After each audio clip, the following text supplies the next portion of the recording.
guys, maghihimay tayo ng ito, dates. Ang dami. Pero marami na itong lagas na laglag na kuan na. Sobrang hinog na kasi mga ganito na oh. Yan. Pero hindi po siya ganito. Yung mga ganito, hindi po siya inuukod. Yan talaga ang kalagayan niya. Kailangan na natin yung pili-piliin yung medyo may tigas pang konti. Ito mga ganito. Yun, may konting yan. Yan.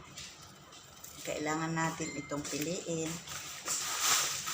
para mapagkinabangan. Pero wala, tinatapon lang din. Yung nakaraang taon nilagay namin sa freezer, binilad ko, take home ko sana ma-take home ko yun papuntang dyan Pinas. Kasi yung mga buto noon, gusto ko ipunla ko sa Mindoro,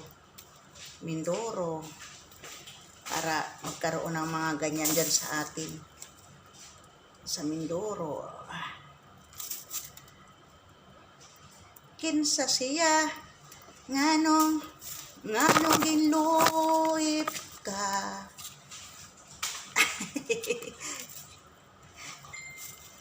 Ayan po. Ayan.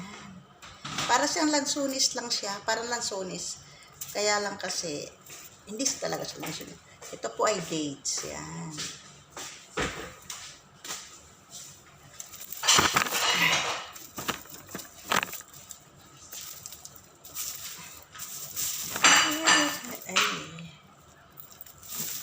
Ayan. Pili-piliin natin tong medyo mahinog-hinog na. Huwag naman yung latang-lata na at over na sa hinog. Yung may tigas-tigas pa konti para mahaba-haba pa ang buhay.